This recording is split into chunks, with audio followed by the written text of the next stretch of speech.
6:30. Let me know whether you can listen me and see the slides. Yes, sir, they are visible. Okay, thank you very much. So far, 11 people have joined.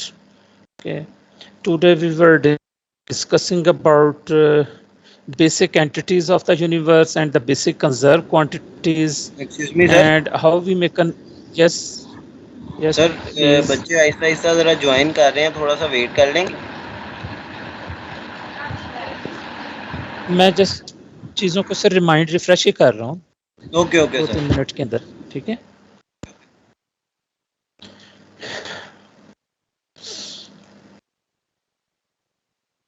Okay, basic entities of the universe, which we came to the conclusion that either mass or energy may be considered. Mass shows hardware and energy represents software. So both systems are required to describe any system. And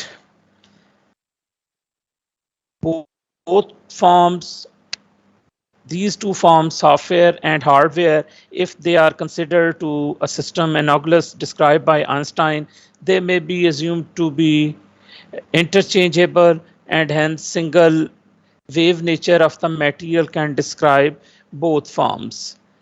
Now, out of these four conserved quantities, I mentioned that transport operation of either conserved quantity results in silence, please.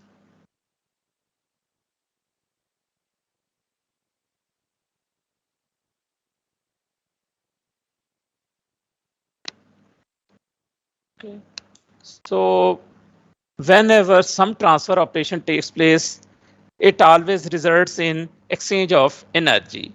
And how many transfer operations are involved in chemical engineering? Four, namely mass transfer, momentum transfer, heat transfer, and charge transfer operations. So energy may change due to either of these transfer operations. Whenever mass is changing, momentum is changing, or heat is being exchanged between system and its surrounding, or charge transfer is under consideration. Now, these transfer operation may proceed either on microscopic or macroscopic level. So on microscopic level, mass transfer is known as diffusion, momentum transfer corresponds to laminar flow, heat transfer and charge transfer are termed as conduction operations on microscopic level. On the other hand, corresponding to macroscopic transfer operation, mass transfer is known as bulk flow or convection. Momentum transfer is termed as turbulent flow, heat transfer as convection, and charge transfer as ionization process. So either of these transfer operations result in change in energy of the system. Whenever energy is changing, all the properties of the system definitely change. Now, can you tell me which of these transfer operation may proceed in under closed system condition and which require open system? For transfer operation, mass transfer, momentum transfer, heat transfer, charge transfer. Possibly in thermodynamics and stoichiometry, you have discussed about open and closed system. So which of these transfer operations may proceed under open system conditions or in require flow process?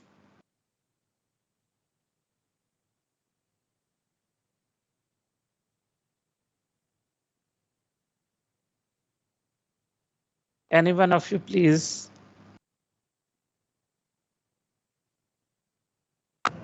Heat transfer. Heat transfer may take place in closed system or open system or both systems. In both. Open In and both. closed both. Okay, just like if walls of vessel are conductors, then heat may move across the boundaries of vessels. So although it is closed vessel, heat transfer may take place. Obviously, when the system is opened, all properties are exchanged. For open system, all transfer operation may take place. Now, let me know which of these four transfer operations are restricted to closed system, open system. Sorry, closed system.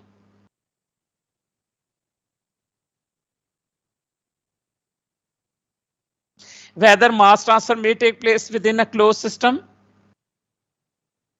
No, sir. No. What about momentum transfer? Yes, sir. How? Can you No, give any sir. simple example? Momentum transfer can't take place in a closed system. Okay, I may ask another question.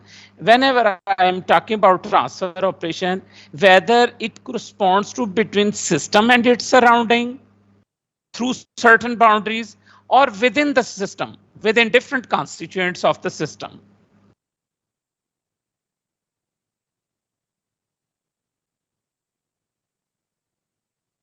Yes. Obviously, you must have an idea from your stoichiometry knowledge or thermodynamics introduction.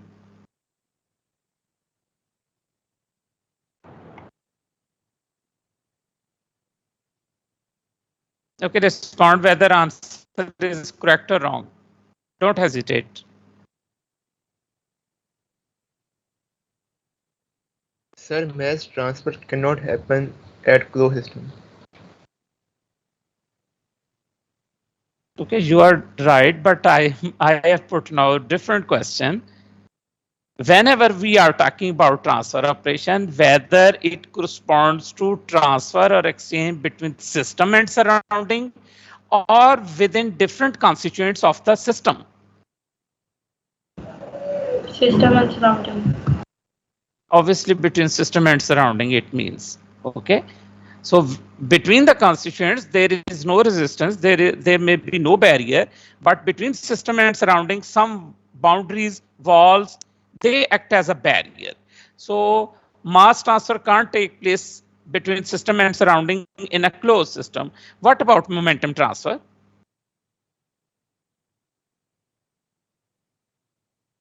Whether momentum transfer may exchange between system and surrounding in a closed system or not? No. No. Reason?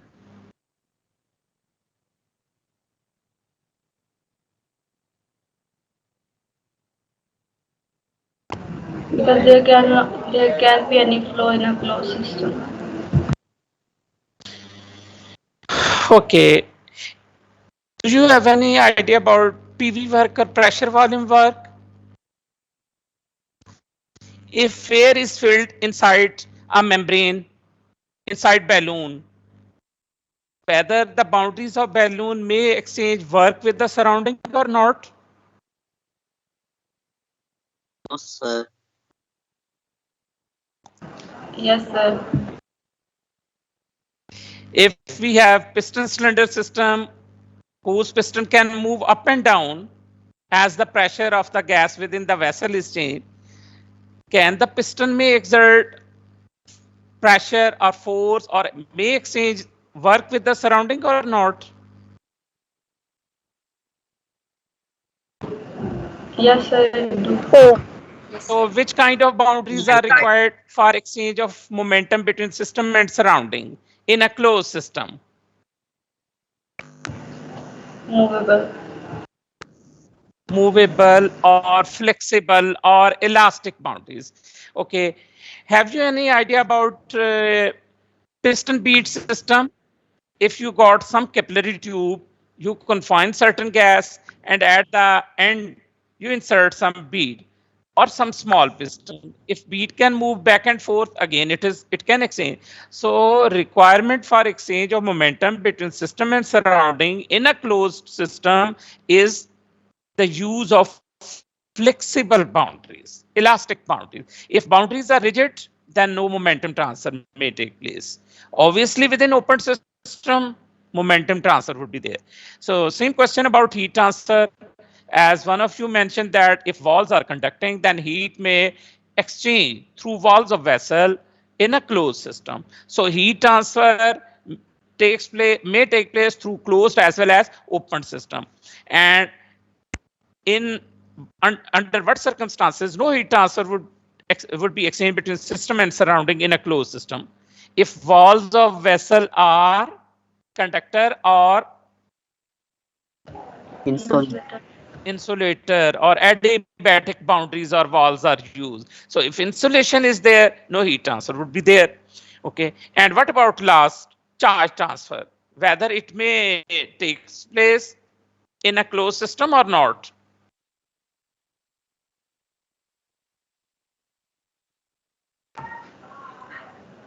Yes, I think. It may take place. So if current is passed through metallic walls, its effect would be observed on the opposite side as well. So conduction of charges, that would be there. So it means that only mass transfer requires open system. Other transfer operation may be observed in open as well as in closed systems. Okay, one point. Second point, which I tried to mention or clear you in stoichiometry or in thermodynamics, you would observe that whenever either of these four transfer operation is taking place, energy of the system is always changing. Okay, remember that energy is not heat. Okay, you know from your thermodynamic knowledge, energy is a state function, heat and work are path function.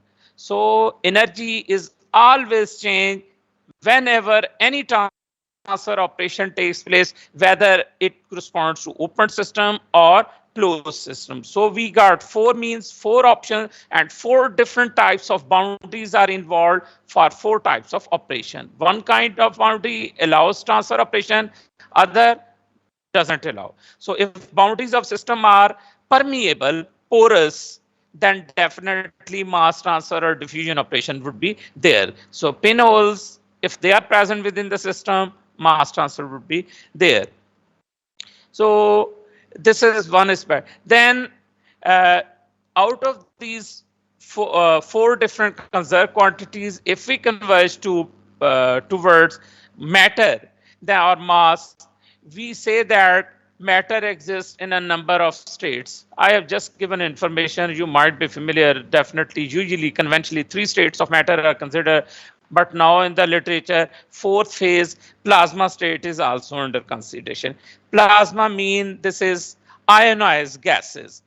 And obviously, ionization may be carried out thermally or electrically. Whenever electric current is passed or heat is there, temperature is very high, gases may be ionized. So best example of natural ionization phenomena that corresponds to sun, where hydrogen and helium are assumed to be present in ionic form, in the form of ions, rather than in the form of molecular states.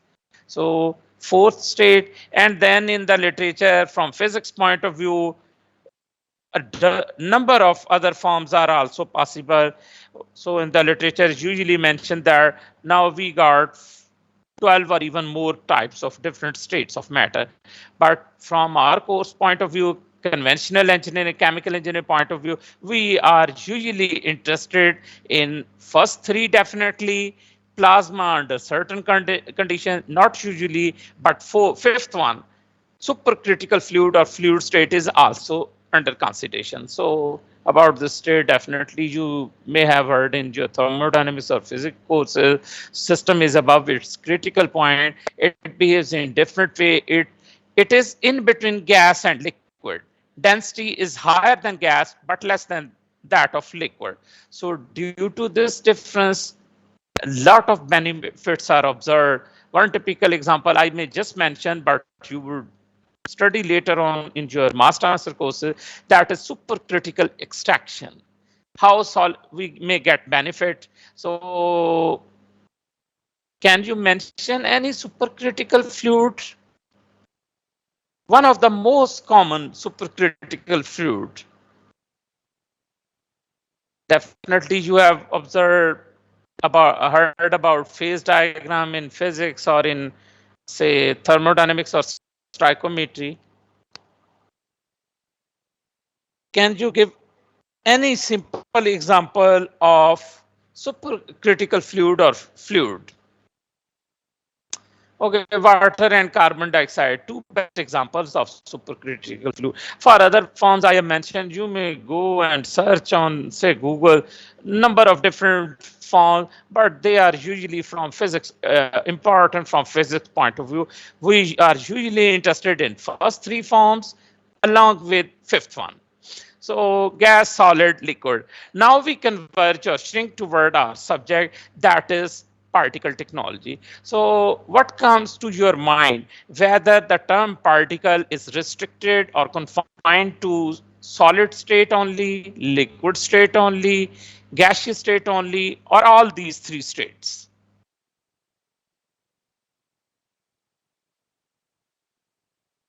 Sir, for solid state. For solid. Okay, that's good. This is the conventional concept. Okay, layman concept that particle means a solid. Okay, number one. Number two, what about size of particle? Whether this term should be restricted to smaller size or larger sizes?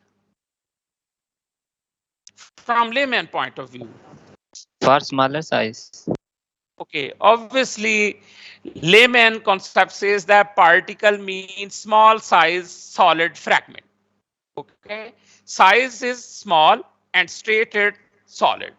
Now, whether we may move across this one or violate this one, for this purpose, we consider states of matter or forms of matter in some different aspect. As shown here, we consider discrete as well as continuous forms. Okay, possibly in your physics or in electricity courses, you might have heard about continuous and discrete signals or analog and digital signals.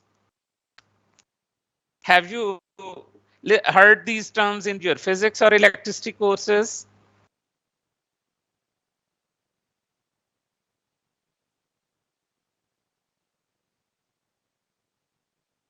What do we mean by discrete and continuous quantities?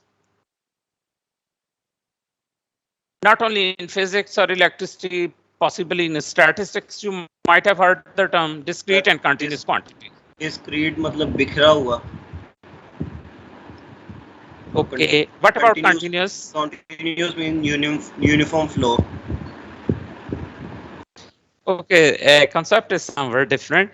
Discrete mean which can be counted, which is isolated. For example, number of students in a class, that is discrete quantity.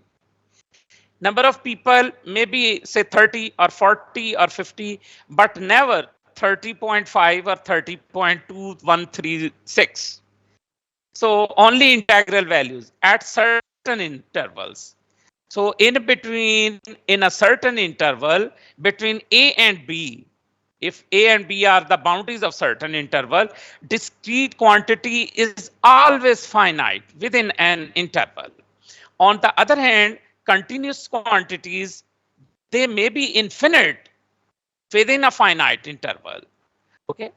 Can you tell me about number of irrational numbers between 1 and 2? How many different irrational numbers may exist between 1 and 2? Boundaries are very Infinite. small interval. Infinite, sir. Infinite. Okay, so discrete quantities are finite. They are based on counting, and continuous quantities cannot be counted. For example, if water is present in a beaker, liquid, fluid, gas, these states are usually assumed to be continuous or discrete. Discrete or continuous. Continuity is there. You usually apply continuity equation for fluids. In fluid mechanics, you have to observe. Can we apply continuity equation for solids as well?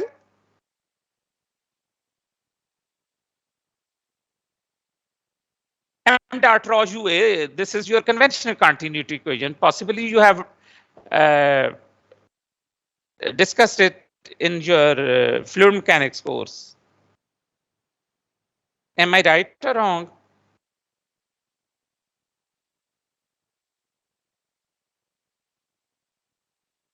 Have you discussed continuity equation in your fluid mechanics course or not? Yes, sir. So continuity equation that always correspond to continuous state, which is fluid that is either liquid or gas.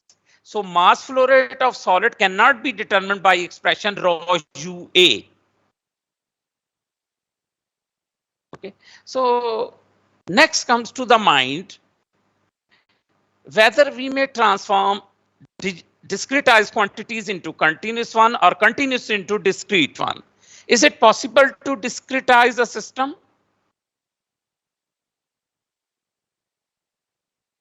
You got one big solid lump. How you may discretize it?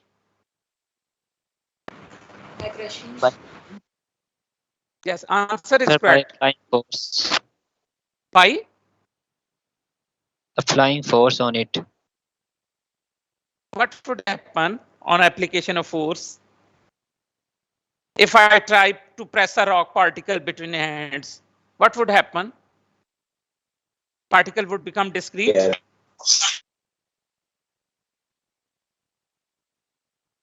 Possibly you have idea, but you are unable to translate it into correct response. Any other student, please? Sir, by crushing the material. Okay, that's good. That's fine. Size reduction. Size reduction may convert one continuous large particle into smaller particles once they are isolated or disintegrated. So conversion of a large system into smaller fragments, that is discretization. Okay. Same is observed by you in plotting graphs. You perform experiment in the lab. You find certain data points, then you show data points on the graph. Now these points are isolated from each other. So experimental data points are discrete. Then what you do to obtain the response of the system from these individual or discrete data points? You want to have correlation between input and output. What we do?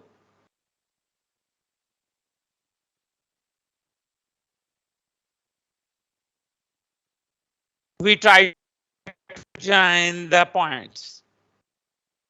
Excel में graph plot करते हैं data point तो क्या करते हैं इसके बाद you got different options whether straight line is to be used, smooth curve fitting is to be used.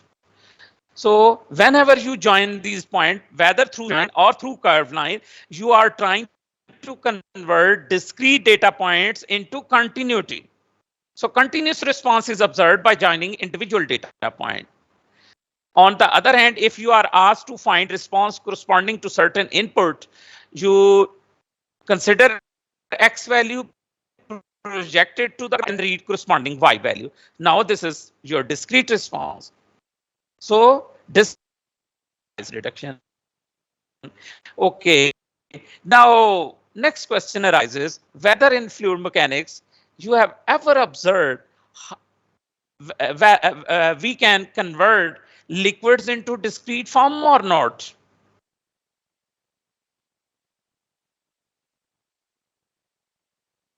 No, sir. Gases can be converted into discrete form or not? Okay, we consider a certain example. If I throw the liquid into a column by using certain packing, okay, if some barrier is in the flow path, what happens to the liquid? Liquid divert होगा कि नहीं solid के across? Yes, liquid can be discrete, but for a small duration of time, I think. Another thing, stirring करें, you may use some spoon, glass rod to stir the liquid. So जब stirring करते हैं तो liquid की layer एक दूसरे से split होती हैं या इकट्ठी रहती हैं फिर भी? सेपरेट होती है। सेपरेट। सो इसका मतलब है लिक्विड्स को भी डिस्क्रिटाइज किया जा सकता है। Okay, another option, water shower use करते हैं।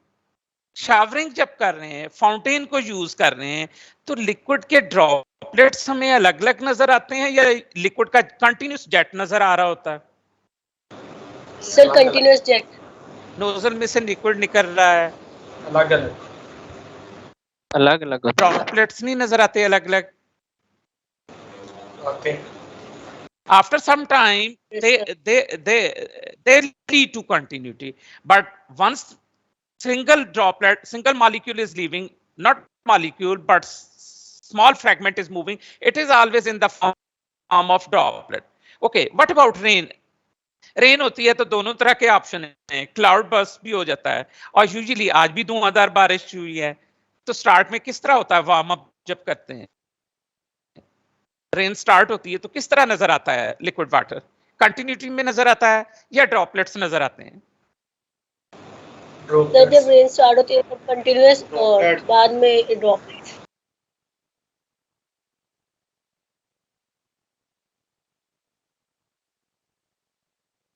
Either toward end or in the beginning, दोनों तरफ कहीं पे देखें ड्रॉपलेट्स उसमें नजर आ रहे हैं हमें।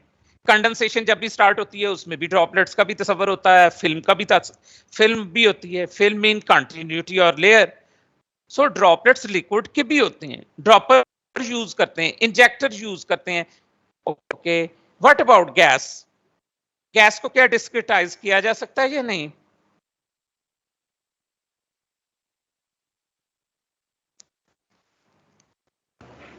सर क्या गाड़ी का टायर पंक्चर हो जाए, कभी पंक्चर लगवाया है, क्या करता है पंक्चर लगाने वाला?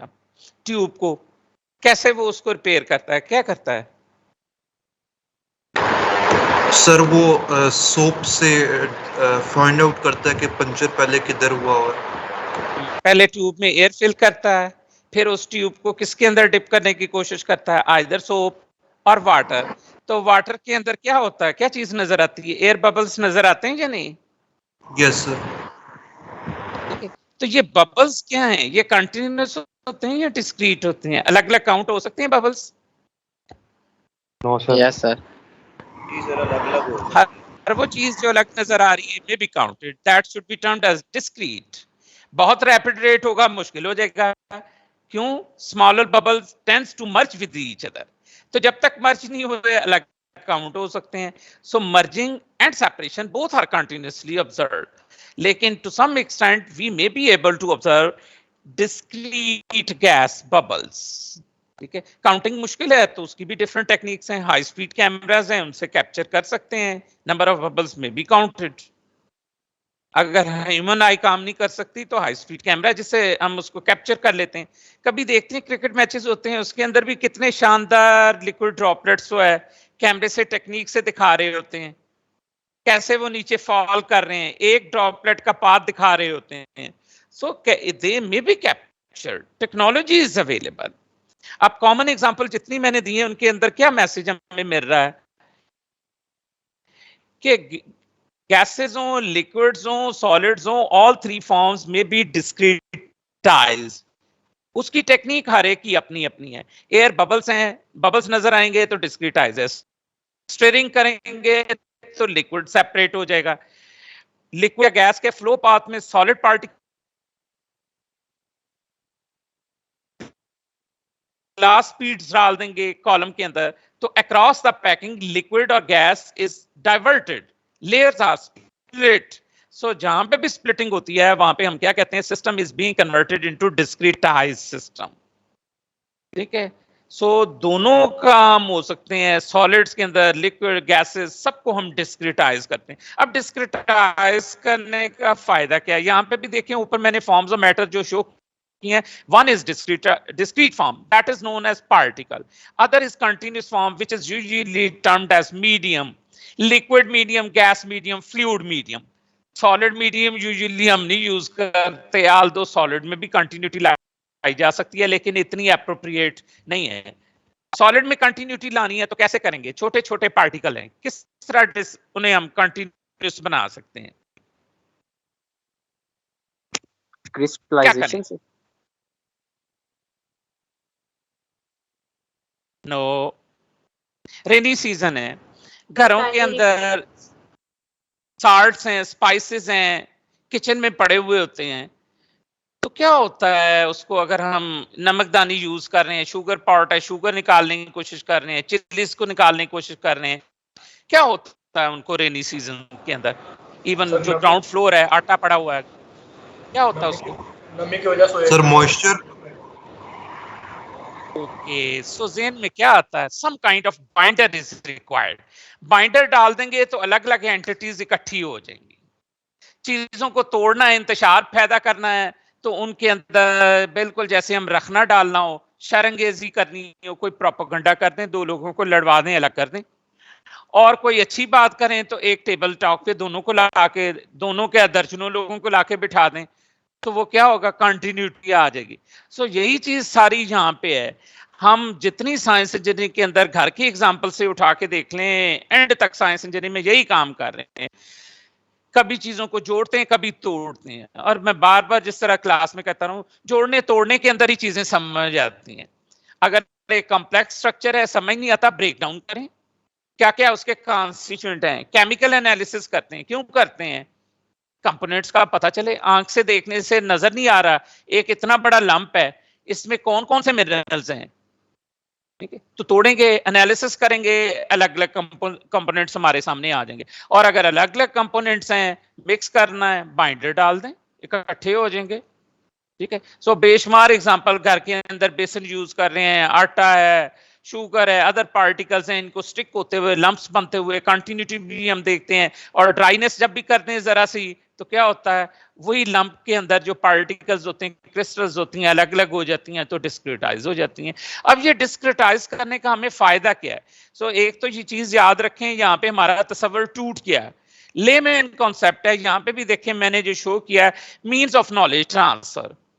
ठीक है, मास ट्रांसफर के भी हैं, हीट ट्रांसफर के भी हैं, एनर्जी ट्रांसफर के भी मीन्स हैं, तो नॉलेज ट्रांसफर के मीन्स भी हैं. सो कुछ मैंने यहाँ पे शो करने की कोशिश की.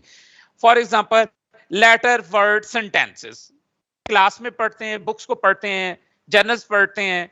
सो वहां पे क्या है? कुछ लेटर्स हैं, सिंबल्स हैं, कुछ आपको लाइनें, सेंटेंसेस हैं. सो this is one way of knowledge transfer, writing से, लिखने से. लेटर की एग्जांपल कॉमन सी मैंने क्या कोट की थी? Letter grade. A+ कहें तो आपके के पूरे नॉलेज के बारे में एक पिक्चर हमारे सामने आ जाएगी, सिर्फ एक लेटर से. कोई डिटेल से हमने डिस्क्राइब नहीं किया. सो this is representative of the knowledge you possess.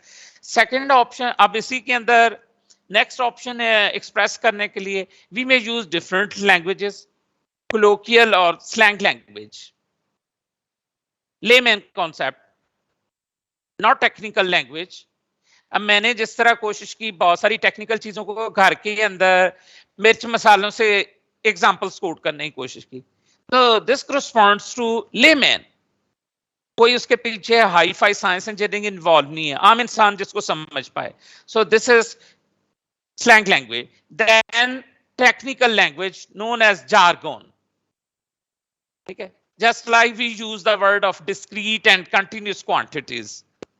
आम जबान में घर में क्या है? पाउडर है, चूरा है, आम जबान में बोल देंगे. लंप्स हैं, ढेले बन गए हैं. ठीक है. सो सिंपल लैंग्वेज और टेक्निकल लैंग्वेज बोथ. और लास्ट वन, बॉडी लैंग्वेज.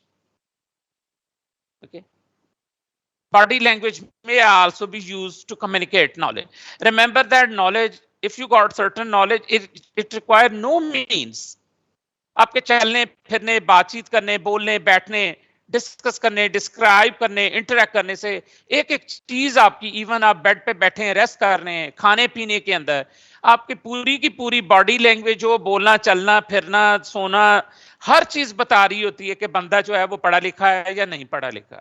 सो knowledge require no language. So ये डिफरेंट मीन्स हैं। कोई लफाजी में बहुत अच्छा है, बोलने में, सेंटेंसेस के अंदर, वर्ड्स के अंदर, चीजों को बताने के अंदर। दूसरा क्या हो सकता है, लेमैन कॉन्सेप्ट, स्लैंग लैंग्वेज को यूज कर सकता है। और इवन बॉडी लैंग्वेज, वाइवास में जाते हैं, जब एक इंसान को कोई बात नहीं आ रही, क्या कर रहा है, नो में रिस्पॉन्स देने की बजाय क्या करता है, you just shake your head. Yes में है, you tilt your head in up and down direction. So body language, अगर कंफ्यूज हैं तो देखें डिफरेंट, आप चेहरे की पिक्चर डिफरेंट है, खुश हैं तो पिक्चर देखें, face impression is different. So body language और फेस इंप्रेशन, आपके एक्साइटेड हैं, खुश हैं, बॉडी लैंग्वेज कुछ और होगी। अगर मैच लूज करके आ रहे हैं तो चेहरे देखें कैसे उतरे हुए होते हैं, बॉडी लैंग्वेज बता रही होती है क्या असर हुआ, क्या धुलाई हुई मैच के अंदर। तो किसी भी चीज को हम यूज कर सकते हैं इंसान का लेवल या उसका नॉलेज डिस्क्राइब करने। Similarly symbols, graphs, figures, charts. Experiment करते हैं तो एक ग्राफ, एक लाइन प्लॉट करते हैं, वो स्टोरी बता देती है whether response is linear, quadratic, cubic, non linear, exponential and so on. तो सारा कुछ हमें कहना नहीं पड़ता, वो तस्वीर, वो खाका वही हमें बताना शुरू कर देता है। ग्राफ के अंदर से मीनिंग हमारे सामने आने शुरू हो जाते हैं, सिस्टम का बिहेवियर कैसा है। पॉजिटिव इंटरसेप्ट है, नेगेटिव इंटरसेप्ट है, स्लोप पॉजिटिव है, नेगेटिव है। नेगेटिव स्लोप है तो आपके क्या है, रिस्पॉन्स कम हो रहा है इनपुट बढ़ाने से। पॉजिटिव स्लोप है तो रिस्पॉन्स बढ़ रहा है इनपुट बढ़ाने से। सो हमें पता चलता है टेम्परेचर बढ़ाने से ये क्वांटिटी बढ़ेगी या कम होगी। तो कोई इंसान इन लाइनों को, तस्वीरों को देख के ही कमेंट करने की पोजीशन में होता है, इससे हम ये बेनिफिट गेन कर सकते हैं, ये लॉसेस हमें मिलेंगे इससे। नेक्स्ट ऑन टेबल्स, नंबर्स और digits. Just like I give one example about numbers. If your CGPA is 4 out of 4, so एक नंबर बता देगा कि आप कितने बड़े पढ़ाकू बच्चे हैं, कितने इंटेलिजेंट हैं। और इफ CGPA is 1.2 और 3, वही नंबर एक का जो है वो आपका लेवल बता देगा। टेम्परेचर ऑफ बॉडी यही बता देगा, energy content of the system representative है उसका। सो न्यूमेरिक वैल्यूज हैं, डिजिट्स हैं, नंबर्स हैं, ये भी हमें बहुत कुछ बता रहे होते हैं, प्रोवाइडेड हम उस रेलेवेंट सब्जेक्ट के अंदर उन नंबर्स की लिमिट्स जानते हैं। अब एज एन इंजीनियरिंग स्टूडेंट मैं आपसे पूछूं, if someone claims that conversion is 160.3%, आप उस बंदे के ऊपर बड़े खुश होंगे कि कन्वर्जन बहुत अच्छी आ गई है। whether conversion of a certain reactant may be 163.5%? No, sir. No, sir. Obviously it is rubbish. And what about अगर कहा जाए कन्वर्जन -30% है, अकल मानेंगी इसको? आपको पता है ये क्वांटिटीज जो नंबर हैं ये कुछ पॉजिटिव हो सकते हैं, कुछ नहीं हो सकते हैं, कुछ हमेशा फ्रैक्शंस में होते हैं, कुछ हमेशा 1 से ज्यादा होते हैं, कुछ 1 से कम होते हैं, कुछ हमेशा इंटीग्रल वैल्यूज अज्यूम करते हैं, कुछ फ्रैक्शनल होते हैं, कुछ any value between the boundaries होते हैं, कुछ इन्फिनिट भी हो सकते हैं, कुछ कभी इन्फिनिट नहीं हो सकते। क्या यील्ड इन्फिनिट हो सकती है किसी सिस्टम की? कन्वर्जन इन्फिनिट हो सकती है। सो ये नंबर वैल्यूज हैं, कॉमन सेंस का तकाजा होता है, वहीं से हमें पता चल जाता है। मैच के अंदर कहें कि 2.63 गोल किए हमारी टीम ने फुटबॉल में, क्या ये नंबर हजम हो पाएगा किसी पढ़े लिखे फुटबॉल के खिलाड़ी को? कभी भी नहीं। क्रिकेट मैच में आपने स्कोर किए हैं 206.8537 करें, रन रेट आप बोलेंगे required run rate 7.83 is required, ये तो अकल में आ जाएगा क्रिकेट के स्पोर्ट्समैन प्लेयर के। लेकिन कभी भी जो रन्स ऑफ अ प्लेयर हैं वो फ्रैक्शन में कभी किसी की अकल में नहीं आ सकते। और अगर कोई क्लेम कर रहा है ये रन्स, इसका मतलब है कि उसको क्रिकेट की टर्मिनोलॉजी का आइडिया नहीं है। रन रेट में अगर वो डेसिमल में दे रहा है ठीक कर रहा है, नेगेटिव के अंदर ला रहा है वैल्यू एक नहीं हो सकती, वहीं पे पकड़ा जाएगा। सो ये वैल्यूज हमें बहुत कुछ बता रही होती हैं, इनके भी अपने मीनिंग होते हैं। Similarly next option models, equation. आप जितनी ढेर सारी थ्योरीज हैं फ्लूइड मैकेनिक्स में पढ़ते हैं इवेंचुअली, पाइप फ्लो है, क्या वो पैराबोलिक पाथ को फॉलो कर रहा है और सम अदर पाथ्स। सो अगर आपने इक्वेशन लिख दी एक पैराबोलिक पाथ की तो हमें पता चल जाएगा ये laminar flow through a pipeline की बात कर रहे हैं या किस तरह की फ्लो की बात कर रहे हैं। So equations, they are also descriptive of the system. So हर इंसान के सीखने, समझने, एक्सप्रेस करने का स्टाइल डिफरेंट है। अब हमने इन तमाम चीजों को क्या करना है, सिंक्रोनाइज करना होता है। हमारा विजन इतना स्ट्रांग हो कि हम अल्फाज को, डिजिट्स को, इक्वेशंस को और नंबर को, न्यूमेरिक वैल्यूज को, इन सबको कोरिलेट कर पाए। जब हम इस पोजीशन में आ जाते हैं, इसका मीनिंग है हमने सीखना समझना शुरू कर दिया है। सो एनीवे, ये सारी बात सप्लीमेंट्री चली, कहां से चली, ये पार्टिकल को, particle is a discrete entity. Layman concept क्या था, ये सॉलिड है, सॉलिड होना जरूरी नहीं है, इसका डिस्क्रीट होना, काउंटेबल होना जरूरी है। दूसरी चीज, इसका स्मॉल साइज होना जरूरी है, यानी साइज के बारे में क्या ख्याल है? क्या पार्टिकल हमेशा छोटा पार्ट होता है मैटर का, स्मॉल फ्रैगमेंट है, या बड़ा भी हो सकता है? Any size. The small fragment. Small sizes, okay.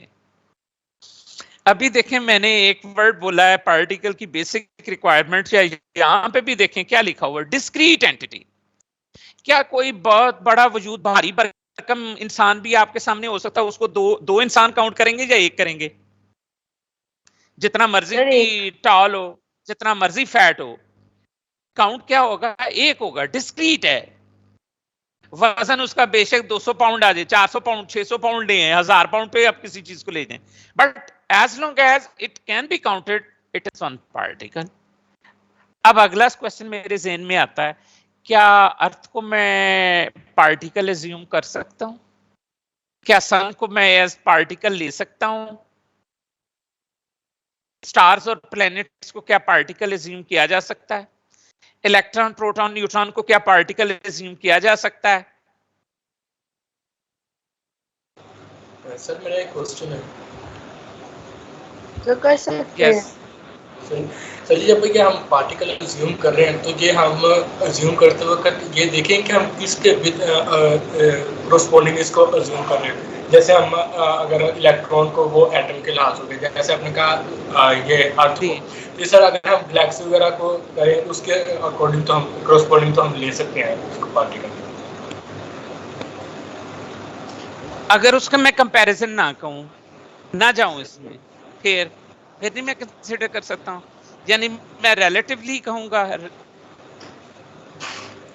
Sir यही क्लियर करना है, लेकिन जो पहली सेंस आती है वो यही है कि अगर हम मतलब किसी कंपैरिजन में बात कर रहे हो तब इसको एज अ पार्टिकल कंसीडर कर सकते हैं। अदरवाइज देखें, अगर मैं अर्थ को एज अ मतलब या इंसानों के लिए ले लूँ तो सर इस तरह। Okay, if it is a closed system, एक गिलास है, गिलास पानी से भरा हुआ है, गिलास को मैं बंद कर दूं, अंदर मैं 10 तरह के डिफरेंट एलिमेंट्स डाल दूं, क्लोज है। अब ये ग्लास एक है, नंबर ऑफ ग्लासेस की बात करूंगा, वो एक होंगे, 10,000 होंगे।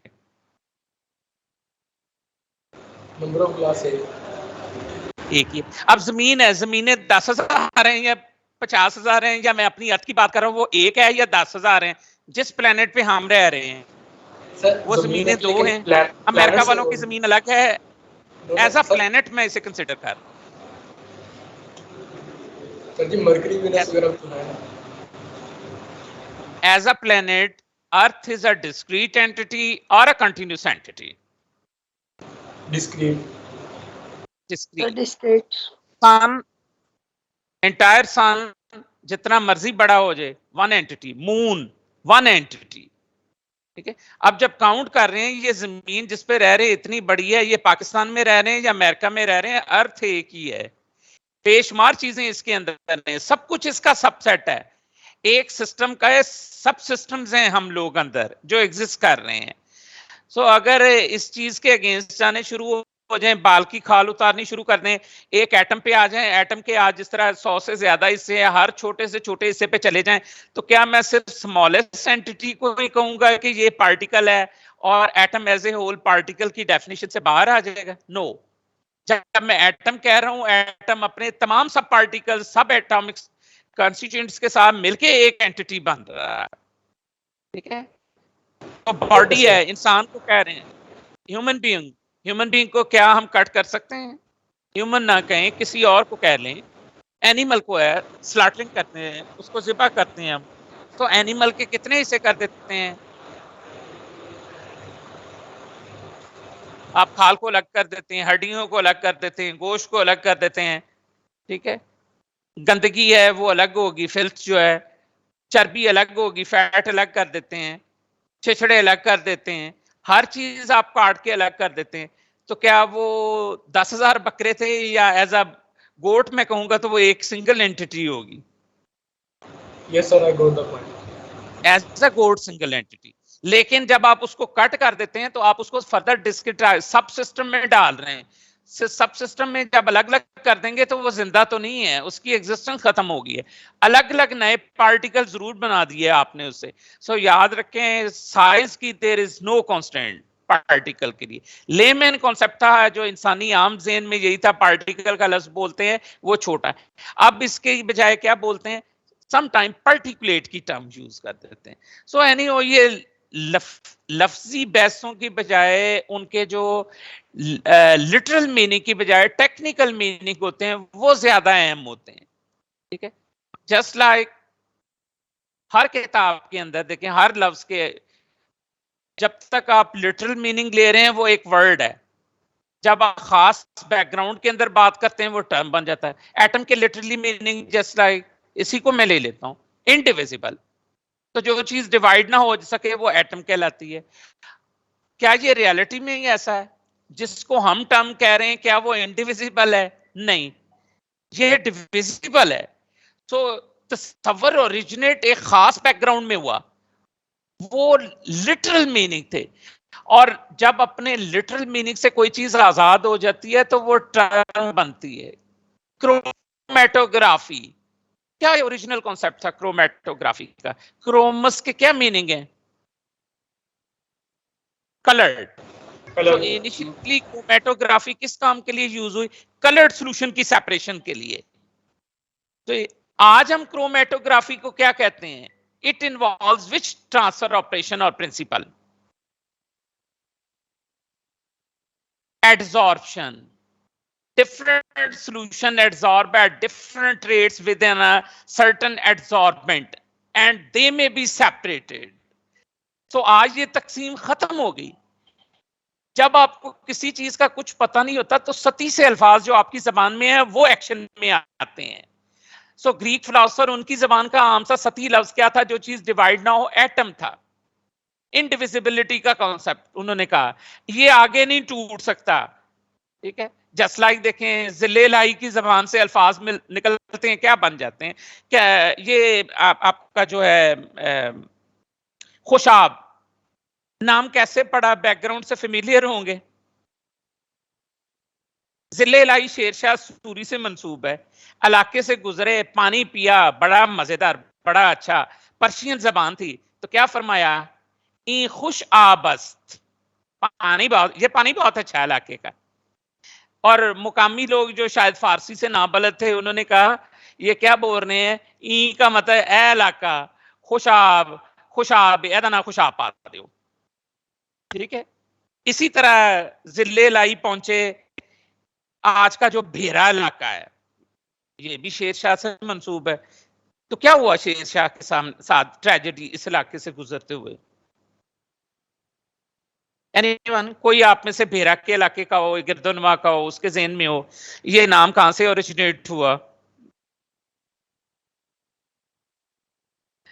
रास्ता भूल गए जिले लाई, बाहर निकलने का शहर से रास्ता ना मिले, क्या फरमाया? ई बेराह अस्त, इधर तो कोई रास्ता ही नहीं मिलता, किधर से बाहर जाएं? तो वो मुकामी लैंग्वेज के अंदर, लोकल लैंग्वेज में क्या बेराह से भेराह बन गया। अब वो बे रहा एक आम सा लफ्ज है, कॉमन वर्ड है, पर्शियन वर्ड है, लेकिन हम जब अब बोलते हैं भेरा तो हमारे लिए खास इलाका है। सो यही इलाकों शहरों के नाम देखें, वो अब नाम बन गए, एक निशानी बन गए हैं, ठीक है। सो हर चीज जब अपने लिटरल मीनिंग से आजाद होगी, आज क्या भेरा के अंदर रास्ते नहीं है, रास्ते खत्म हो गए? क्या खुशाब में हमेशा हर जगह आज भी अच्छा पानी है, कहीं कड़वा या बुरा पानी नहीं है, या हो नहीं सकता? Probabilities are always there. एक खास बैकग्राउंड में एक चीज ओरिजिनेट हुई, कैंगरू का वर्ड कहां से? कैंगरू नेटिव लैंग्वेज के अंदर जो मीनिंग कोट किए जाते हैं वो क्या है? I don't know. किसी ने पूछा इस जानवर को देखे क्या है, सयाह गुजरा, तो उसने जो मुकामी था उसे भी नहीं पता था, उसने कहा कैंगरू। सो वो वहां से जो गुजरने वाला विजिटर है सयाह, उसने कहा अच्छा इसका नाम कैंगरू। सो आज जब भी कैंगरू का वर्ड बोलेंगे उसके मीनिंग ये नहीं है कि आई डोंट नो, मुझे नहीं आता। असी इम्तिहान च जवाब देना जड़ी चीज ना आंदी हो असी कैंगरू कैंगरू लिख दिए, ठीक है। लेकिन जब लफ्ज बोल रहे हैं तो अब वो एक इस्लाह एक खास एनिमल के लिए, दूसरे के लिए नहीं हो सकते। सो सिंपल वर्ड्स होता है, वर्ड्स जब अपनी लिटरल मीनिंग से आजाद होता है तो टर्म बनती है, और इंसान जब अपनी अना के खौल से निकलता है तो फिर हम उसे कभी फरिश्ता बोल देते हैं, ग्रेट पीपल्स के अंदर ले आते हैं। आइंस्टाइन वर्ड है, किसी का भी रख दें, लेकिन जब भी आइंस्टाइन का नाम आएगा एक पर्टिकुलर साइंटिस्ट हमारे ज़हन में आएगा। मोहम्मद नाम आम जिंदगी में बेशुमार होंगे, लेकिन जब वो एक शरई इस्तिलाह के अंदर आता है तो एक ही शख्स का नाम आता है ज़हनों के अंदर।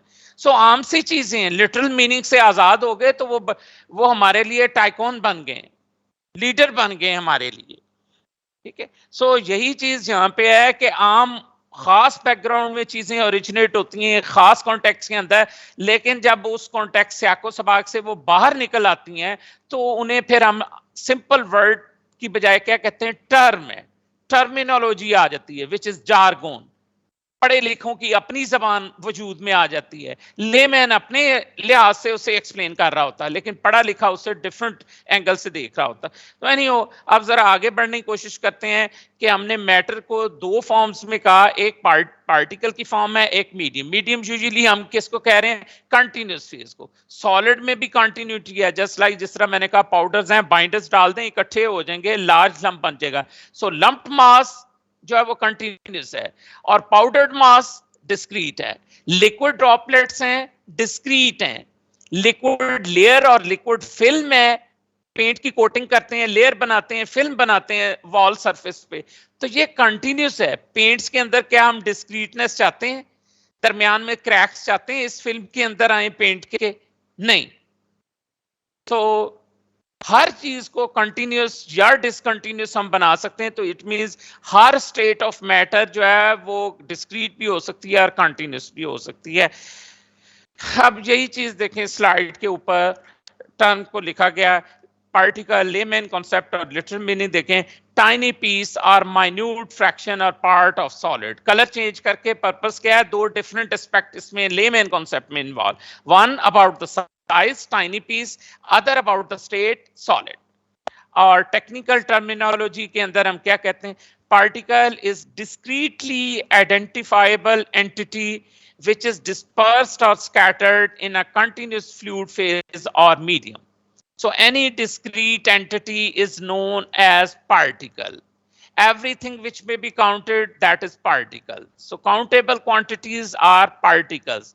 Temperature of a body, discrete है या continuous? Discrete. ओके, हीटिंग करेंगे तो टेम्परेचर हमेशा एक रहेगा या पॉइंट्स फ्रैक्शन में इन्फिनिट चेंजेस? 20 से लेके 21 डिग्री तक आना है तो दरमियान में इन्फिनिट टेम्परेचर वैल्यूज में एग्जिस्ट। तो ये टेम्परेचर वेरिएशन हमेशा कंटिन्यूस होती है। आज यहाँ पे भी डिस्ट्रीब्यूशन की बात करते हैं, यूजुअली हम वहाँ पे कंटिन्यूटी के अंदर ही बात कर रहे होते हैं। तो पार्टिकल इज डिस्क्रीट एंटिटी, और डिस्क्रीट एंटिटी जो है वो separated from other discrete entities through medium. आप माइक का ओपन है, काइंडली माइक म्यूट कर दें। डस्ट पार्टिकल्स इन एयर क्या शो कर रहे हैं हमें? discrete quantities. In between the particles continuous phase कौन सी exist कर रही है? Air, gas phase. Okay, so यहाँ पे यही चीज mention किया है. This term include solid pieces or powders, liquid droplets and gas bubbles. So gas in the form of bubbles, liquid in the form of droplets, solid in the form of powders. All these are discrete quantities. और continuous में भी मैंने बताया solid कब होगा continuous in the form of lumps. Liquid किस कब continuous कहलाएगा? In the form of layer or film or coating. ठीक है. और गैस कब continuous phase के अंदर कहलाएगी? मूविंग और वॉन्डरिंग फ्रीली, कोई रेजिस्टेंस नहीं है तो वो अपनी जगह के ऊपर हमें कंटिन्यूस फेज के अंदर शो कर रही है. So broadly speaking particle refers to an object having definite physical boundary. It means particle की एक इंटरफेस या बाउंड्री या वॉल हमेशा एग्जिस्ट कर रही है जो उसको दूसरे पार्टिकल से सेपरेट कर रही है, तभी ये काउंट हो रहा है. अगर दरमियान में एक कोई बाउंड्री ना हो डेफिनेट, सो ये पार्टिकल नहीं है, फिर वो मर्ज हो गए हैं आपस में in all direction without any limit with respect to size. तो दूसरा जो सुपरस्टिशन है जिसको ब्रेक किया वो क्या है? साइज की लिमिट नहीं है, काउंटिंग की लिमिट है. काउंट कर सकते हैं तो डिस्क्रीट है, साइज छोटा है बड़ा है डजंट मैटर. फेज स्टेट की कोई लिमिट नहीं है, सॉलिड है लिक्विड है गैस है, irrespective of this one. Thus electrons, molecules, stars or planets, solar system and even complete galaxy can be considered as particles. हर वो चीज जो काउंट हो सकती है, छोटी है बड़ी है, जिस मर्जी स्टेट में, that would be termed as particle. Typical example you may see snow pieces. Rainfall के बाद अगर कोल्डनेस ज्यादा है, टेम्परेचर कम है तो क्या होता है?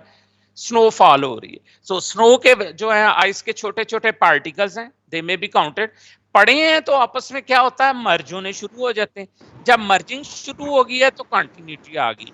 जब वो अलग अलग गिर रहे हैं, इंडिविजुअली गिर रहे हैं, जस्ट लाइक लिक्विड ड्रॉपलेट्स, तो तब तक वो डिस्क्रीट कहलाएंगे, पार्टिकल्स कहलाएंगे. डस्ट पाउडर इन एयर, रोज सफाई करते हैं आके टेबल को, वॉल्स सरफेसेस को, चेयर्स को देखें, डस्ट पार्टिकल्स और powder is deposited. So individually particles they execute Brownian movement in the air. So जब तक वो एग्जीक्यूट कर रहे हैं एक दूसरे से अलग अलग हैं, they are scatter, so they would be termed as particles. Rain droplets in air, then water droplets spray और स्प्रिंकल्ड फ्रॉम शावर, फाउंटेन और नोजल इन एयर. तो अलग अलग जब उसके पार्टिकल्स गिर रहे हैं, ड्रॉपलेट्स गिर रहे हैं, it is discrete. Air bubbles rising in water tank from pin holes in tubes और स्पार्जर. घरों में गैस का चूल्हा होता है, चूल्हे को बंद करते हैं बर्नर के अंदर, तो वहां पे क्या होता है? ऊपर डिस्क रखी होती है, डिस्क के अंदर पोर्स होते हैं. अब पोर में से गैस जो है, कंटिन्यूस गैस है, वो अलग अलग होके निकल रही है, in the form of bubbles rise हो रही होती है. तो जब वो अलग अलग बबल्स की फॉर्म के अंदर नजर आ रही है तो that is particle. And oil droplets dispersed in water. ठीक है. Excuse me sir. Yes sir please 2 minute रुक जाएंगे, अजान हो रही है तो सही समझ नहीं आ रही.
हो गया सर।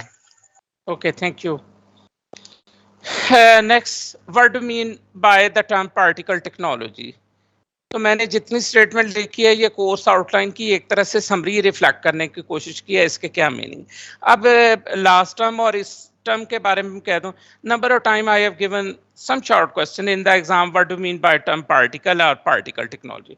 अब पार्टिकल टेक्नोलॉजी देखें, मैंने 3 पैराग्राफ बनाने की कोशिश की, 3 डिफरेंट वे से एक ही बात को कहने की कोशिश की। 2-3 बार हुआ मैंने ये 3 नंबर का क्वेश्चन दिया और मुझसे क्या लोगों का क्वेश्चन होता था एग्जाम में, बड़ी मुझे हैरत होती है, जैसे सर वो पूरी डिटेल लिखनी, फ्यू लाइंस फ्यू वर्ड्स। अगर आप इन कोर्स आउटलाइन को देखें 2-3 बार तो सारे कीवर्ड्स आपके सामने आ जाते हैं। ये चीज कभी भी बैरियर नहीं बनती। और इससे भी बढ़ के आगे मैं कुछ जगहों पे पॉइंट आउट करूंगा, बताऊंगा। एग्जाम में डिमांड देखा करें मेरी के सिर्फ एक वर्ड के ऊपर शायद 1 नंबर है, बाज मरतबा 2 नंबर हैं एक आंसर लिखने के ही, just like yes no true, ऐसी चीज के ऊपर भी ट्रू फॉल्स। लेकिन वो एक वर्ड का आंसर नहीं देना या एक लाइन नहीं लिखनी, उसके बजाय नंबर ऑफ अदर पैराग्राफ्स लिखने शुरू कर देते। सो काइंडली अगर थोड़ा सा क्वेश्चन को पढ़ लें, क्वेश्चन के अंदर ही आंसर होता है। और कब होता है? अगर आपने क्वेश्चन भी पढ़ा है, अगर आपने वो टॉपिक पढ़ा है, लेक्चर पढ़ा है और सोचा है। अगर नहीं है तो फिर यही क्वेश्चन है। और याद रखें एग्जाम के अंदर क्वेश्चन करना स्टूडेंट का राइट नहीं होता, एग्जामिनर ने फ्लोट करने होते हैं बेसिकली। सो जब आप लेक्चर पढ़ रहे हैं उस वक्त अगर डिफिकल्टी है, उस वक्त आपका राइट है क्वेश्चन करें, क्वेश्चन थ्रो करें। सो जो फोरम है जिस चीज का क्वेश्चनिंग का वहां पे करें, जहां पे रिस्पांस देने का, परफॉर्मेंस देने का है वहां पे ये मत कहें कि अभी नॉकिंग सेशन के अंदर हूं प्रैक्टिस करनी। आपका मैच अगर वर्ल्ड कप के अंदर इंडिया के साथ आ गया तो टीम अगर क्लेम उनकी करे हमारी, अभी थोड़ी सी नॉकिंग सेशन के लिए प्रैक्टिस के लिए हमें टाइम मिल जाए। हम तो इसको मजाक समझ रहे हैं, अभी बैच नहीं, ये नहीं हो सकता, जॉक नहीं हो सकता। सो एग्जाम या क्विज जिस वक्त डिक्लेयर हो जाए वो जॉक नहीं है। आपका सीखना सिखाना क्लासरूम के अंदर है, लेक्चर्स के अंदर है, वहां पे डिफिकल्टी है तो क्वेश्चन पूछें। एनीहो, यहाँ पे देखें अगर चीज आपको नजर आ रही डिफिकल्ट है तो अगेन मैंने क्या काम किया, यहाँ पे देखें वर्ड्स के ऊपर कुछ शो किया हुआ, क्या किया हुआ है? नंबरिंग की हुई है। अब नंबरिंग का पर्पस क्या है?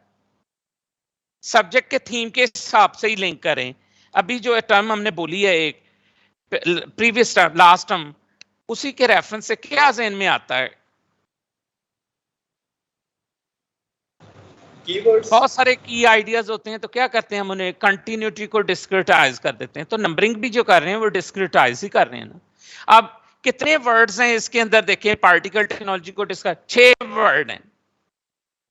अब मुझे बताएं जो बच्चे ये कहें हम 6 वर्ड नहीं याद कर सकते, नंबर 1। नंबर 2, वर्ड्स की जगह रिप्लेसमेंट अपनी मर्जी के करते हैं जो सब्जेक्ट के रिप्रेजेंटेटिव नहीं है, तो क्या उसका क्रेडिट है? सिर्फ 6 वर्ड्स हैं यहाँ पे लिखे हुए हैं, लेकिन चूंकि हमने उनको देखने, एड्रेस करने की बजाय क्या है, मेमोराइज करने के ऊपर जाते हैं और फिर उसको हवा बनाते हैं। ठीक है, अनफॉर्चुनेटली जो चीजें ओवर द ईयर मैं भी देख रहा हूँ, शायद आप भी मुझसे ज्यादा अच्छा समझते होंगे कि ये जो हमारा एक्सेसिव यूज है इंटरनेट का, मोबाइल्स का, इसने हमारी लैंग्वेज का बेड़ा गर्क कर दिया। ठीक है, हम इंग्लिश को इंग्लिश नहीं समझ रहे, वहां पे भी सारे का सारा काम डैमेज किया होता है। टेक्निकली भी नहीं समझ रहे, ये भी हमारी गलती होती। तो 2 नुकसान हमें नजर आ रहे हैं। गूगल करें हर चीज पे, सती चीजें कुछ लोगों ने एज अ जॉक भी थ्रो की होती हैं, गलत कॉन्सेप्ट भी फ्लोट कर देता है, हर इंसान एक्सपर्ट बनना शुरू कर देता है। सो गलत चीजें भी आ रही हैं, उनकी लैंग्वेज भी फाउल लैंग्वेज यूज हो रही होती है, गलत है, इनकरेक्ट है। सो मेहरबानी करके जहाँ पे ये अल्फाज लिखे हैं उनको अगर पढ़ लें, कोर्स आउटलाइन को जरा गो थ्रू करें, तो आपको कोई उसमें मेमोराइज करने की चीजों के अंदर डिफिकल्टी की जरूरत नहीं है। जब आप टॉपिक्स को आगे पढ़ना शुरू होते हैं फिर पता लगता है अच्छा ये पहला वर्ड था, ये दूसरा था, ये तीसरे वर्ड की एक्सप्लेनेशन में कोर्स में से गो थ्रू होके एंड पे जाएं और फिर भी ये 6 अल्फाज ना कह पाएं, फिर तो ये अफसोस की बात है। सो 6 इसमें पॉइंट देखें, कैरेक्टराइजेशन। अब यहाँ पे मैंने वो अल्फाज लिखे हैं जो यूजुअली कोर्स आउटलाइन में थे, फिर मैंने नीचे क्या लिखे हैं उनके इक्विवेलेंट वर्ड्स। नीचे भी देखें मैंने 6 वर्ड्स ही यूज किए सेकंड लाइन में। सो पहले 6 जो हैं वो भी कोर्स आउटलाइन, दूसरे भी 6 कोर्स आउटलाइन के हैं, लेकिन लफ्जों के तर्जमे बदल दिए, इक्विवेलेंट वर्ड्स को यूज कर दिया। कोई इसको डिस्क्राइब कर सकता है, कोई इसको कर सकता है। अब 12 अल्फाज लिखने हैं, 12 वर्ड, डिस्क्रीट वर्ड, उसमें कौन से मुश्किल काम है? सो कैरेक्टराइजेशन, सॉलिड को कैरेक्टराइज करना आपने, तो किस तरह से करेंगे? सॉलिड्स की हम जो फॉर्म देख रहे हैं दो हैं, डिस्क्रीट है, कंटिन्यूस है, ठीक है। फिर सॉलिड ड्राई भी हो सकते हैं, स्लरीज और सस्पेंशन की फॉर्म में भी हमारे सामने आ सकते हैं। सो बेसिकली हम सॉलिड्स के ऊपर ज्यादा फोकस दे रहे हैं अपने सब्जेक्ट में, लेकिन ये भी पावर करवा रहे हैं कि ये लिक्विड भी है। और इसीलिए देखें जहाँ पे पार्टिकल टेक्नोलॉजी की जो लेटेस्ट बुक्स है एडवांस लेवल पे देखें, वो क्या कहते हैं, फ्लूइड मैकेनिक्स इज अ सब पार्ट और सब system of particle technology. Core subject आपका पार्टिकल टेक्नोलॉजी है, इसका ऑफशूट जो है, एक जो आउटकम है वो फ्लूइड मैकेनिक्स की शक्ल में है। अब फ्लूइड मैकेनिक्स में कब इसको कंसिडर करना पार्टिकल का हिस्सा? जहां पे लिक्विड ड्रॉपलेट्स की फॉर्म में होगी, गैस बबल्स की फॉर्म में, तो आधा फ्लूइड मैकेनिक्स आपका पार्टिकल को करस्पॉन्ड करता है, और जहां पे कंटिन्यूटी आ जाए वो दूसरे किसी सब्जेक्ट को, just like other mass transfer और fluid dynamics courses. So interlink overlapping areas हर दो सब्जेक्ट्स के दरमियान है। So first is characterise, solid को डिस्क्राइब करना किन किन प्रॉपर्टीज की टर्म में करते हैं। मैं कमेंट किए देता हूं, आगे कोर्स शुरू होगा देखें। हम यूजुअली शेप, साइज और डेंसिटी, कॉमन सी चीजें हैं जो आपने पढ़ी, लिक्विड को भी, गैसेस को भी, हर एक के बारे में। Solid have definite shape, definite size उसके अंदर हमें नजर आ रहा होता है इनके अंदर, ठीक है। वॉल्यूम इनका हमें नजर आ रहा होता है। जो लिक्विड्स के अंदर होगा उनकी शेप कोई नहीं होती, थाली का बैंगन है, जैसा देश वैसा बेस, वैसी शक्ल है, गैस की भी कोई शक्ल नहीं है। सो सॉलिड के लिए हमारे कोर्स के अंदर 3 प्रॉपर्टीज हैं जिन पे हम इसे कैरेक्टराइज करेंगे, शेप, साइज, डेंसिटी, सारा झगड़ा इन्हीं 3 टर्म्स के। देन प्रोडक्शन, ये सॉलिड पार्टिकल्स बनाने हैं तो किस किस तरह से बनाए जा सकते हैं? डिफरेंट ऑप्शंस हैं। समटाइम्स साइज रिडक्शन, और बहुत छोटे पार्टिकल हो जाएं उनके भी मसले होते हैं, फिर हम उनको एग्लोमरेट भी करते हैं, साइज एनलार्जमेंट की तरफ भी जाते हैं, अपोजिट फिनोमिना की तरफ भी चले जाते हैं। सम टाइम हम सेपरेशन से पार्टिकल्स करते हैं, ये साइज ए के हैं, ये बी ग्रेड के हैं, ये सी ग्रेड के हैं, 1 mm के हैं, 2 mm के हैं, 1.5 mm के पार्टिकल्स हैं। सम टाइम हम क्या करते हैं, सेपरेशन की बजाय मिक्स कर देते हैं। सो सारा काम करते हैं, क्यों करते हैं, अपोजिट भी क्यों जा रहे होते हैं, उनकी रीजंस को भी देखते हैं। सो प्रोडक्शन कैसे होनी, किस किस approaches. Then modification, solid particles बने हुए हैं, क्या इसी तरह बेड ऑफ सॉलिड पार्टिकल्स में रिएक्शन करवाना इजी है, या मैं इसे फ्लूइडाइज कर दूं, मॉडिफाई कर दिया, बेड को मैं फ्लो करवाना शुरू कर दूं, ठीक है। सो किस किस तरह की मॉडिफिकेशन है। Then flow, handling and utilization. So 6 अल्फाज हैं पार्टिकल टेक्नोलॉजी को डिस्क्राइब कर रहे हैं, representative, characterisation, production, modification, flow, handling and utilisation. अब किसकी यूटिलाइजेशन करनी है? सॉलिड्स की। तो सॉलिड की हम 2 कैटेगरीज कंसिडर करेंगे, 1 कंटिन्यूस, अदर डिस्क्रीट। अब कंटिन्यूस डायरेक्ट हमारा एरिया नहीं है, लेकिन जहां पे हम इन्हें डिस्क्रिटाइज कर सकते हैं तो एनालॉजीज की बेस पे हम इन्हें जरूर कंसिडर कर रहे हैं, ठीक है। सो जो कंटिन्यूस सॉलिड्स होते हैं, प्लास्टिक मासेस और पेस्ट, टूथपेस्ट है, लोशंस हैं, क्रीम्स हैं, ऑइंटमेंट्स हैं, ठीक है, ये सारे के सारे क्या हैं आपके, ये इन कंटिन्यूस सॉलिड्स के अंदर आते हैं। और कंटिन्यूस और स्टिकी भी हो सकते हैं। दूसरे कौन से होते हैं? फ्री फ्लोइंग सॉलिड्स, डिस्क्रीट हो, ड्राई फॉर्म के अंदर जो होते हैं। सो बल्क ग्रैनुलर सॉलिड्स और powder usually discrete and free flowing. So 2 तरह की कैटेगरी सॉलिड्स की हैं, पूरे कोर्स में याद रखें, और हर सब्जेक्ट में यही होगा। आप मास ट्रांसफर में जाएंगे वहां पे भी यही काम देख रहे होंगे, सॉलिड्स के इंटरेक्शन के। एक आपका फ्री फ्लोइंग है, एक कंटिन्यूस, एक डिस्क्रीट फेज है, एक कंटिन्यूस फेज है। सो इन्हीं 2 कैटेगरी के अंदर अब ये सॉलिड ड्राई भी हो सकते हैं, स्लरीज की फॉर्म में भी। इसका मतलब क्या हुआ, फ्लूइड डायनामिक्स को भी हमें कंसिडर करना पड़ता है सम टाइम, अगर हम स्लरीज की फॉर्म में बात कर रहे हैं।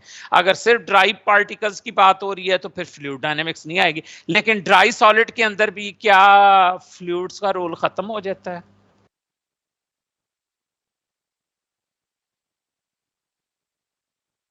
कमरे में मैं पार्टिकल रख दूं तो क्या इनके अंदर कोई फ्लूइड होगा या नहीं? होगा सर। कौन सा? एयर। एयर, ठीक है। और सम टाइम एयर भी प्रॉब्लम काज करती है, एयर में ह्यूमिडिटी है, लिक्विड भी प्रेजेंट है, कंडेंस भी हो सकता है, मॉइस्चर कंटेंट भी जा सकता है, सॉलिड पार्टिकल। फिर हमें क्या करना पड़ता है, inert atmosphere might be required. Nitrogen pack, आप पैकिंग के अंदर डिफरेंट पीनट्स हैं, पीनट्स जहां पे पैक्ड होती हैं तो उनके अंदर क्या लिखा होता है, नाइट्रोजन पैक्ड। इनर्ट एटमॉस्फेयर, क्यों, एयर के अंदर क्या होता है, ऑर्गेनिक मैटर है, एयर में पड़ा रहे तो क्या होता है, उसको ऑक्सीडाइज होने की प्रोबेबिलिटी है, माइक्रोबियल डिके शुरू हो जाता है उनका, ऑर्गेनिक्स का। सो इसलिए जहां पे आपने खाने पीने की चीजें हैं, एडिबल्स हैं, उन्हें सेफली सिक्योर करना है तो इनर्ट एटमॉस्फेयर, डिफरेंट मटेरियल के डिफरेंट इनर्ट एटमॉस्फेयर हैं, कैसे हैं इनको भी कुछ आगे जाके देखेंगे सॉलिड की हैंडलिंग के अंदर। सो एनी वो 6 वर्ड हैं। अब दूसरी तरफ मैंने ज्यादा लेमैन पॉइंट ऑफ व्यू से लिखे हैं, यहाँ पे कोर्स आउटलाइन में है जिसमें ज्यादा टेक्निकल टर्मिनोलॉजी है, दूसरे जो 6 वर्ड्स हैं उनके अंदर टेक्निकल टर्मिनोलॉजी की बजाय यूजर फ्रेंडली वर्ड्स यूज किए गए। फॉर एग्जांपल यहाँ पे देखें, कैरेक्टराइज करने के इक्विवेलेंट क्या वर्ड दिया गया, प्रॉपर्टीज एंड प्रिपरेशन। ठीक है, सॉलिड की प्रॉपर्टीज हैं उन्हें जो कैरेक्टराइज कर रही हूं। फिर फीडिंग, स्टोरेज एंड डिस्चार्ज, ये किसको डिस्क्राइब कर रहा है, हैंडलिंग को। Then conveying and transportation, then mixing and separation, then size reduction and size enlargement। अब ये उलट ऑपरेशन है, पेयर है, देखिए मिक्सिंग और सेपरेशन उलट है, साइज रिडक्शन साइज एनलार्जमेंट उलट है। तो इन वर्ड्स को, टर्म्स को याद रखना कोई मुश्किल काम नहीं है। सो यहाँ पे मैंने डायरेक्टली ऑपरेशंस लिखे हैं जो इन्वॉल्व हैं, और पीछे जो है वो कैरेक्टरिस्टिक प्रॉपर्टीज को पहले 6 वर्ड में शो करने की कोशिश की है। सो कॉम्बिनेशन और साइज रिडक्शन, एग्लोमरेशन और साइज एनलार्जमेंट, और लास्टली क्या, ट्रांसफॉर्मेशन। अब ट्रांसफॉर्मेशन जो है ये किसके इक्विवेलेंट है, एक तरह से प्रोडक्शन और प्रोसेसिंग और मॉडिफिकेशन, इनको डिस्क्राइब कर रहा है ये वर्ड ट्रांसफॉर्मेशन। ठीक है, सो 6 वर्ड्स हैं जो पार्टिकल टेक्नोलॉजी को डिस्क्राइब कर रहे हैं, properties and preparation, feeding, storage and discharge. Obviously एक वेसल में मटेरियल को फीड करते हैं, कुछ टाइम के लिए स्टोर करते हैं, जब जरूरत है यूज करने की तो क्या करते हैं, डिस्चार्ज करते हैं। फिर सॉलिड को एक से दूसरी जगह भेजना है, क्या पंप्स और कंप्रेसर हैं, गैसेस को हम भेज सकते हैं, सॉलिड के लिए भी पंप्स और कंप्रेसर यूज कर सकते हैं, इन्हें एक जगह से दूसरी जगह भेजना हो, क्या करते हैं, किसी के ज़हन में कोई बात हो।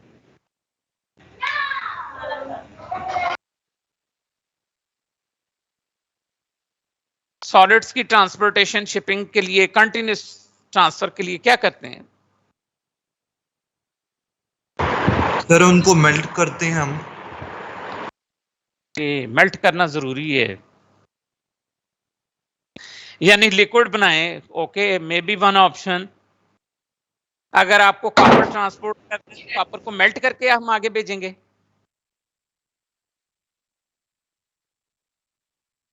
इंडस्ट्री में क्या चीज यूज होती है जो कंटिन्यूस फीडिंग ऑफ सॉलिड के लिए यूज होती है, कन्वेयर बेल्ट यूज हो सकती है। Belt conveyor, one option. ढेरों तरह के कन्वेयर्स हैं। ठीक है, और काम क्या हो सकता है सॉलिड को कन्वे करने के लिए, जो आपने कहा मेल्ट करके एक ये, और क्या हो सकता है, पाउडर फॉर्म में, पाउडर सॉलिड को आगे भेजना है तो क्या कर सकते हैं हम,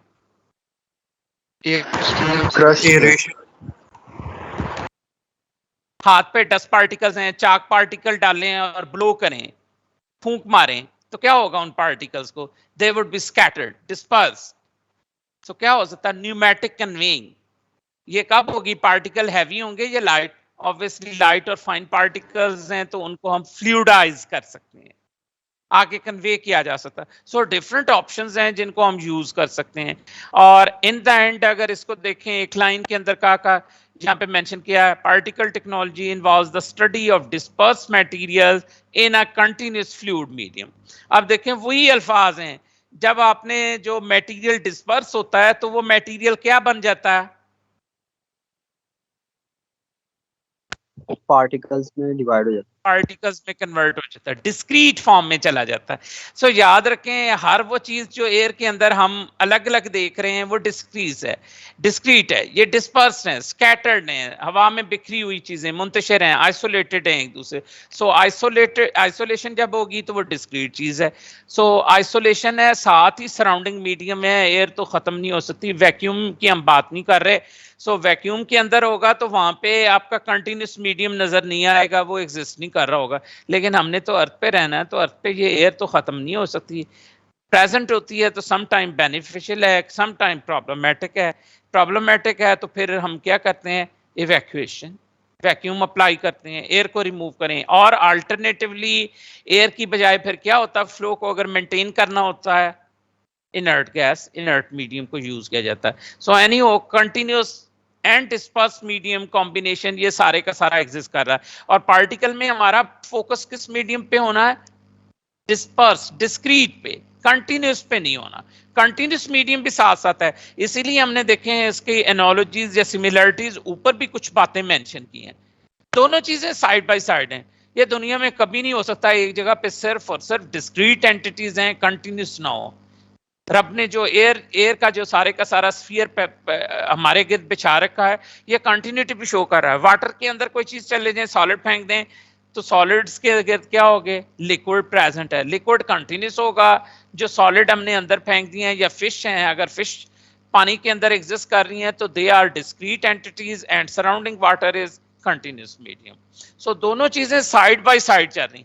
अब हम किसको एड्रेस कर रहे हैं, फोकस कर रहे हैं, वो हमें क्लियर होना है। हमारा फोकस जो है वो डिस्क्रीट एंटिटी पे होगा, आइसोलेटेड एंटिटीज पे होगा, काउंटेबल एंटिटीज पे होगा। वेएबल या मेजरेबल एंटिटीज जो हैं, कंटिन्यूस हैं, उनके ऊपर हम नहीं फोकस कर रहे होते। सो टर्म के बाद आगे है प्रॉपर्टी डेंसिटी के बारे में बात करता हूँ, कुछ कमेंट करता हूँ, फिर स्लाइड पे चलते हैं, जरा क्विकली अगली स्लाइड को हम करने की कोशिश करते हैं। ओके, सॉलिड अगर एक है तो एक प्योर है, एक पार्टिकल है, डेंसिटी में भी डिटरमिन्ड इजीली। डिफरेंट अप्रोचेस हैं, क्या है ये मैं जरा आगे चल के इस पे भी कमेंट करूंगा। अब मुझे बताएं, एक अगर मेरे पास पाउडर सॉलिड पार्टिकल्स हैं, उसका वॉल्यूम हम कैसे, डेंसिटी क्या है, मास पर यूनिट वॉल्यूम। मास तो आप बैलेंस से निकाल लेंगे, वॉल्यूम जो निकालना वो हमारे लिए प्रॉब्लमेटिक है।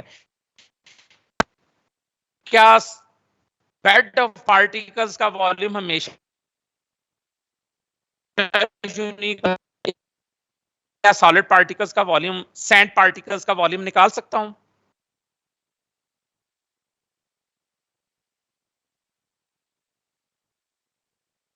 Chemistry lab, CPE lab, beaker cylinder से फेमिलियर हैं। लिक्विड को हम मेजर कर लेते हैं सिलेंडर में डाल के। अब रेत सैंड पार्टिकल्स हैं, साल्ट पार्टिकल्स हैं, इनको क्या मैं एक ग्रेजुएटेड सिलेंडर के अंदर या बीकर के अंदर डाल के इसका मैं वॉल्यूम निकाल सकता हूं पार्टिकल्स का या नहीं?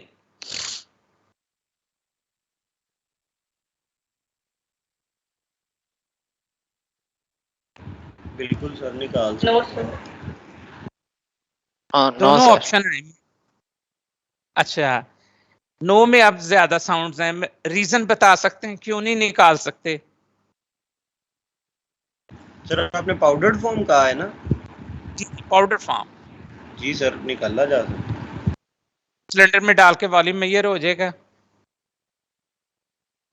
सर नहीं होगा, उसके अंदर दरमियान में स्पेसेस रह जाएंगे पार्टिकल्स के दरमियान में। क्या चीज होगी? सर पार्टिकल्स के दरमियान में एयर स्पेसेस रह जाएंगी, एयर पॉकेट्स आर देयर। अभी मैंने क्या बात किया, दुनिया के अंदर नेचर में हर चीज देखें, जब रब ने हमारे गिर्द एयर का जो एक स्फीयर है उसको रख दिया है, एटमॉस्फेयर, सो एयर को हम निकाल नहीं सकते कहीं पे भी, ठीक है, नंबर 1। अब दूसरा ज़हन में बात आती है, मैं वैक्यूम अप्लाई करके एयर को सक कर लूं, क्या अब हो जाएगा सिलेंडर के अंदर वॉल्यूम इसका?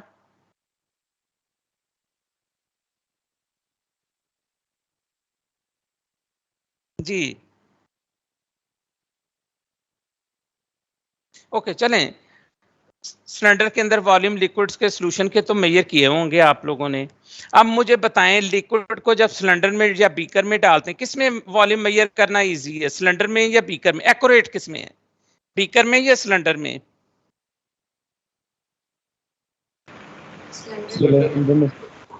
जी सिलेंडर में सर। सिलेंडर में सर।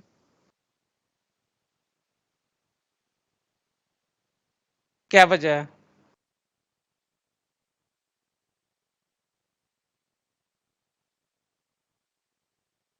सिलेंडर या बीकर दोनों सिलेंड्रिकल शेप के हैं, एक का डाया बड़ा है, एक का डाया छोटा है।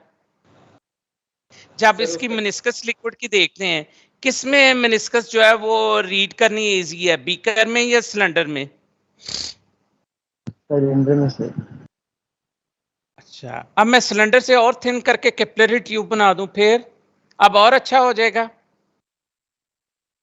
ब्यूरेट पे चले जाएं, पिपेट पे चले जाएं, यस क्या अब अच्छा होगा?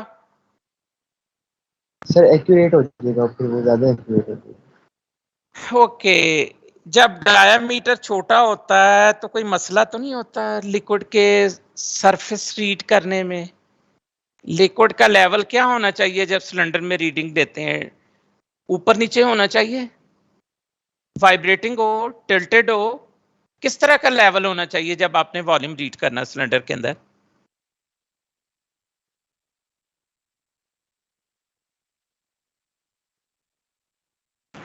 कर्व होना चाहिए या फ्लैट होना चाहिए टॉप सरफेस?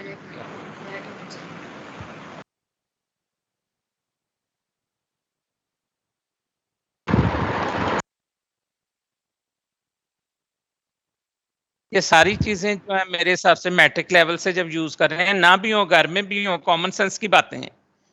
लेवल क्या होना चाहिए लिक्विड का, फ्लैट और कर्व? कर्व लेवल होना चाहिए, इट मस्ट बी फ्लैट। ठीक है, अच्छा अब बीकर का साइज जब वेसल का डायमीटर छोटा करना शुरू कर दें तो आपकी मेनिस्कस बिल्कुल फ्लैट बनती है या कर्वेचर आता है, क्या होता है उसको? कर्वेचर आ जाता है। क्यों आता है? कर्वेचर सरफेस एरिया क्यों कम हो आता है? जाता है। हाँ जी, सरफेस एरिया उसका ऊपर से कम होता जाता है। पार्टिकल्स का वॉल्यूम तो सेम ही रहता है ना।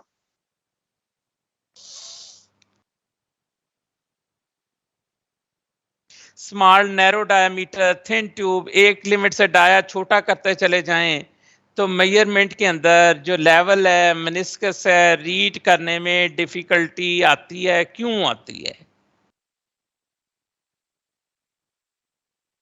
केमिस्ट्री में, एलिमेंट्री फिजिक्स में बातें पढ़ी होंगी, कैपिलरी इफेक्ट्स।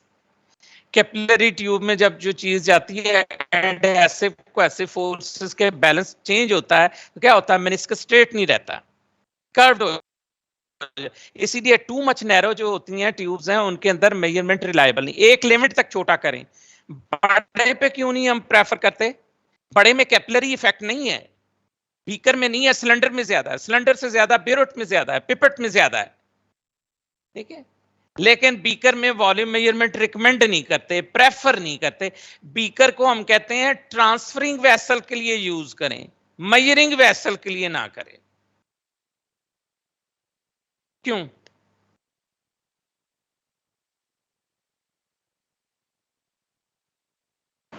सर उसमें भी लिक्विड के लेवल कर्व हो जाते हैं।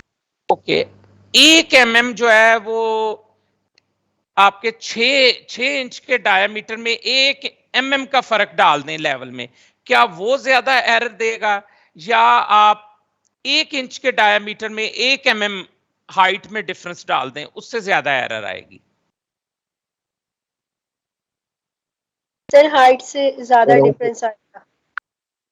हाइट एक जैसे मैं डिफरेंस कह रहा हूं 1 mm, डाया एक तरफ मैंने 6 इंच रखा है बीकर का, एक तरफ मैंने 1 इंच रखा हुआ है, तो किस केस में एरर ज्यादा होगी जी?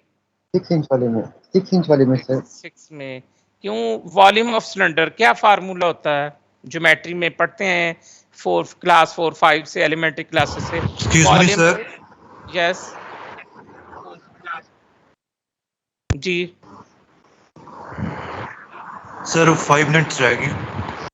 चलिए मैं उसको क्लोज कर देता हूं कमेंट करके। Volume of cylinder is pi r square h proportional to square of radius और square of diameter. So dia जितना बड़ा होगा अकॉर्डिंगली एरर जो फॉर 1 mm एरर बड़े डायमीटर में हमेशा एरर ज्यादा। सो एक तो डाया इसलिए नहीं रखते, दूसरा सॉलिड पार्टिकल में आखिरी बात करके क्लोज कर देता हूं, यहीं से आगे चलूंगा। डेंसिटी के अंदर सॉलिड में क्या मसले आते हैं, कौन कौन से फैक्टर हैं, वो क्या है, सॉलिड की सरफेस, सॉलिड पार्टिकल में क्या कंटिन्यूटी होती है या डिसकंटिन्यूटी होती है। अभी हमने क्या कहा, solid particles are assumed to be discrete, discrete mean discontinuous. So जो चीजें डिसकंटिन्यूस होंगी वो आपस में एक दूसरे से बंधी नहीं है, तो क्या सॉलिड रेत को सिलेंडर में डालें उसका लेवल फ्लैट हो जाता है या नहीं होता?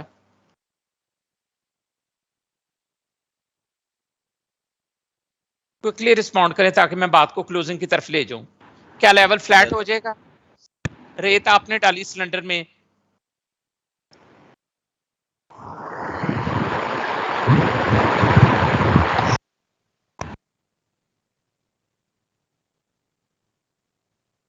क्वेश्चन का आंसर दे दें फिर क्लोजिंग की तरफ चलता हूं। बताएं। सॉलिड का नहीं होता, डिसकंटिन्यूटी होती है, लिक्विड में कंटिन्यूटी है, वहां पे फ्लैट। सो लेवल फ्लैट नहीं होता तो हम क्या करते हैं, we externally tap the vessel, थपथपाते हैं बाहर से। अब थपथपाने से क्या होगा, बेड की डेंसिटी चेंज होगी सर या आपकी नहीं? आवाज कट रही है काफी।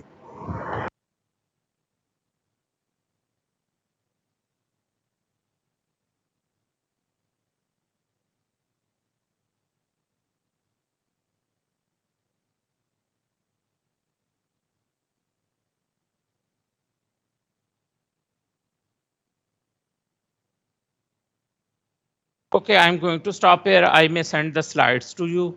Rest of the part that would be discussed in the classes. Anyhow, thanks for your participation and involvement. It is Allah Hafiz. Allah Hafiz. Allah Hafiz, sir.